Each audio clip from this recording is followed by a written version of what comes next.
Hello friends, मैं हूं रुपेश वर्मा और स्वागत है आपका ग्रेविटेशन सीरीज के आखिरी वीडियो में इन एपिसोड 131। आज के सेशन में हम अर्थ सैटेलाइट्स, ऑर्बिटल वेलोसिटी और वेटलेसनेस के बारे में जानेंगे। साथ ही हमेशा की तरह इन कॉन्सेप्ट्स के रियल वर्ल्ड एक्साइटिंग एप्लीकेशंस पर हमारी खास नजर रहेगी।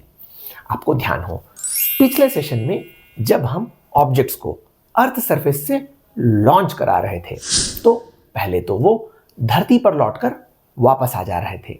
फिर जब हमने इस लॉन्च स्पीड को बढ़ाकर 11.2 किलोमीटर पर सेकंड के बराबर कर दिया तो वो ऑब्जेक्ट्स अर्थ सरफेस के ग्रेविटेशनल इन्फ्लुएंस को पार करके आउटर स्पेस में चले जा रहे थे।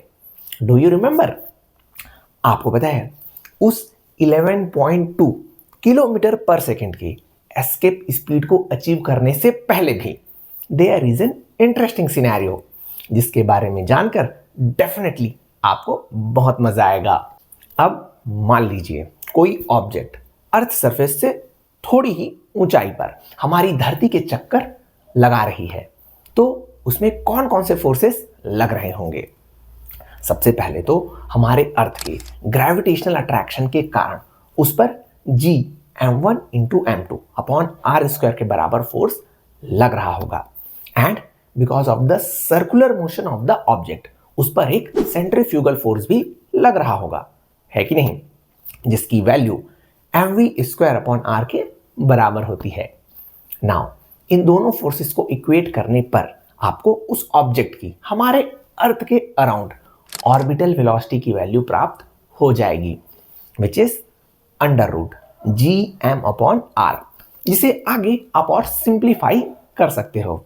ऐसा करके आपको इस ऑर्बिटल वेलोसिटी की नई वैल्यू प्राप्त होगी under root g into r, जहां r is the radius of the planet earth. इस इक्वेशन में एक्सेलरेशन ड्यू टू ग्रेविटी मतलब जी की वैल्यू 9.8 मीटर पर सेकेंड स्क्वायर और अर्थ के रेडियस की value which is approximately 6400 kilometre रखने पर आपको ऑर्बिटल वेलोसिटी की वैल्यू प्राप्त हो जाएगी, विच इज नियरली 7.9 किलोमीटर पर सेकेंड। यहां पर समझने वाली बात यह है, अगर किसी सैटेलाइट को लगभग 7.9 किलोमीटर पर सेकेंड की स्पीड से लॉन्च किया जाए तो वो हमारे धरती के चारों ओर परपेचुअली आइडियल कंडीशंस में चक्कर लगाने लगेगी। नेक्स्ट, चलिए इन अर्थ ऑर्बिटिंग सैटेलाइट्स की टोटल एनर्जी का पता लगाते हैं। सबसे पहले इस सैटेलाइट की वेलोसिटी v है, तो उसकी काइनेटिक एनर्जी होनी चाहिए हाफ ऑफ mv स्क्वायर, जिसे सिंप्लीफाई करने से आपको मिलेगा g m1 m2 upon 2r। Further, जैसा कि हमने पिछले वीडियो में सीखा था, अर्थ सरफेस के पास किसी सैटेलाइट की पोटेंशियल एनर्जी होती है minus G m1 m2 upon r. Now यहां पर आपको एक और इंटरेस्टिंग रिजल्ट मिलने वाला है, जस्ट पे अटेंशन। सबसे पहले आप ये बताइए, किसी ऑब्जेक्ट की टोटल मैकेनिकल एनर्जी कितनी होती है? It is kinetic energy plus potential energy, है कि नहीं?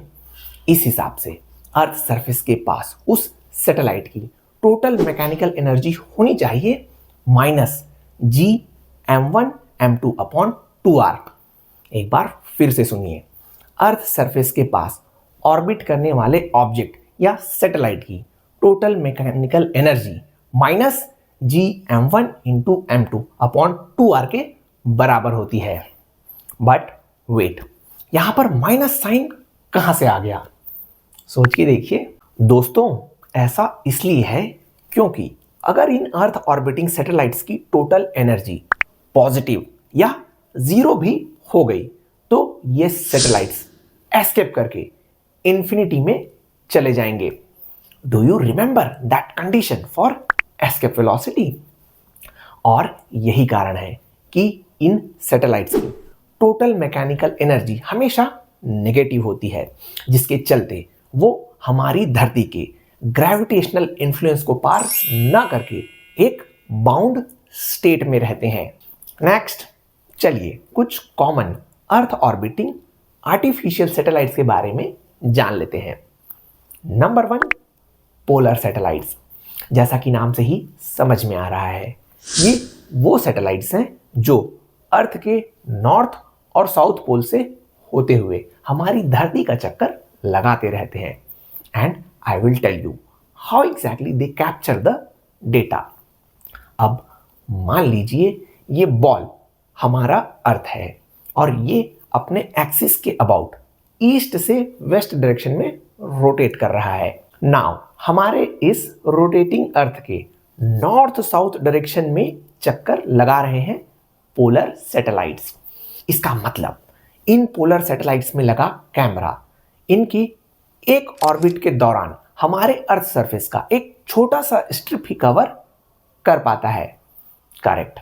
और यही कारण है इन पोलर सैटेलाइट्स को अर्थ सरफेस के लो ऑर्बिट में, मतलब अर्थ सरफेस के लगभग 500 से 800 किलोमीटर की ऊंचाई पर इंस्टॉल किया जाता है। आपको पता है, इस लो एल्टीट्यूड के कारण ही इन पोलर सैटेलाइट्स को हमारी धरती के चक्कर लगाने में सिर्फ 100 मिनट ही लगते हैं। अब आपको समझ में आ रहा होगा, हमारे अर्थ के एक रोटेशन के दौरान ही ये पोलर सैटेलाइट्स 24 घंटे के अंदर अंदर हमारी धरती के कई चक्कर लगा चुके होते हैं।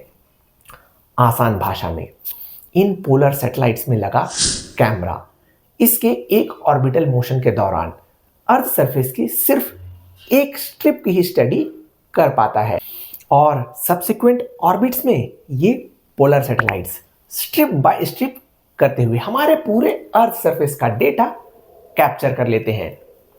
द बेस्ट पार्ट इज, इन पोलर सैटेलाइट्स की अर्थ सरफेस से प्रॉक्सिमिटी के कारण ये हमारे अर्थ के कई सारे इंपॉर्टेंट स्ट्रैटेजिक लोकेशंस के हाई रिजोल्यूशन वाले इमेजेस कैप्चर कर लेते हैं।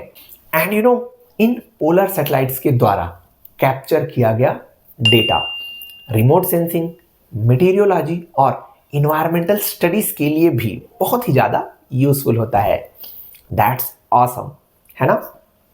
फिर आता है आज का हमारा satellite number 2, which is Jio stationery satellite. जैसा कि नाम से ही समझ में आ रहा है, इन सैटेलाइट्स को अर्थ सरफेस से देखने पर वो स्टेशनरी ही नजर आते हैं। ऐसा लगता है मानो इन सैटेलाइट्स का मूवमेंट ही नहीं हो रहा है। But how is that possible? एक बार फिर से ये मान लीजिए, ये बॉल हमारा प्लैनेट अर्थ है जो 24 घंटे में अपने एक्सिस के अबाउट अपना एक चक्कर पूरा करता है। नाउ अगर हम स्पेस में ऐसे सैटेलाइट को इंस्टॉल कर दें जो हमारे अर्थ का एक चक्कर अर्थ के बराबर ही 24 घंटे में ही पूरा करेगा, तो वॉन्ट इट लुक लाइक कि वो सैटेलाइट हमेशा हमारे सर के ऊपर ही है। बिल्कुल सही बात है। आगे अगर आप यहां पर Kepler's third law of planetary motion का इस्तेमाल करते हो, तो इस जियो स्टेशनरी सैटेलाइट को अर्थ सरफेस से किस हाइट पर इंस्टॉल करना है, उसकी वैल्यू आपको प्राप्त हो जाएगी, विच इज नियरली 35,786 किलोमीटर। आप समझ सकते हैं, जिस ऑर्बिट में ये जियो स्टेशनरी सैटेलाइट्स हमारी धरती के चक्कर लगाते हैं उसे जियो स्टेशनरी ऑर्बिट या जीईओ कहा जाता है। And you know, in satellites की अर्थ सरफेस से हाइट और अर्थ के रिस्पेक्ट में स्टेबल पोजीशन के कारण उन्हें कम्युनिकेशन पर्पस के लिए आइडियल माना जाता है। आजकल इन जियो स्टेशनरी सैटेलाइट्स तक रेडियो वेव्स को भेजकर टीवी ब्रॉडकास्टिंग, रेडियो ब्रॉडकास्टिंग और यहां तक कि इंटरनेट सर्विसेज को भी प्रोवाइड किया जाता है। And therefore these geostationary satellites are also called communication satellites. Finally, earth के ग्रेविटेशन के बारे में इतना कुछ जानकर चलिए आगे बढ़ते हैं आज के हमारे और इस ग्रेविटेशन सीरीज के आखिरी टॉपिक की ओर, विच इज वेटलेसनेस। सबसे पहले आप मुझे ये बताइए, आप अपने वेट को कैसे एक्सपीरियंस या मेजर करते हो? वेइंग मशीन के ऊपर खड़े होकर, राइट? लेकिन आपके नीचे अगर कोई मशीन या सरफेस ही ना हो तो क्या होगा? इट्स अ सिचुएशन लाइक आप एक एलिवेटर में जा रहे हो और अचानक किसी ने इस लिफ्ट के केबल को कट कर दिया है। आपको ऐसा लगेगा मानो आप हवा में फ्लोट कर रहे हो और आपका कोई वेट ही नहीं है। अगर आप इसे एक्सपीरियंस करना चाहते हो तो you can go for sky diving. आप देखोगे फ्री फॉल के समय the only force acting on you is the gravity. एक बार फिर से सुनिए, फ्री फॉल के समय आपके ऊपर सिर्फ एक ही फोर्स लग रहा होता है, दैट इज ग्रेविटी।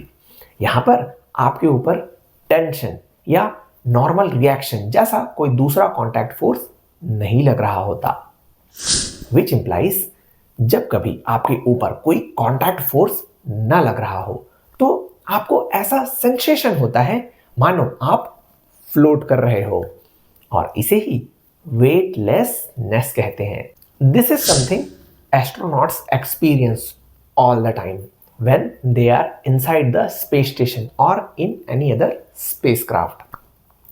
दोस्तों, कहानी का सार ये है, वेटलेसनेस की कंडीशन को एक्सपीरियंस करने के लिए आपको स्पेस तक की यात्रा करने की जरूरत नहीं है। टू एन एक्सटेंट इसे आप बंजी जंपिंग करके भी एक्सपीरियंस कर सकते हो। और इसी के साथ आज हमारा ग्रेविटेशन सीरीज का 5वां और आखिरी सेशन भी समाप्त हो गया है।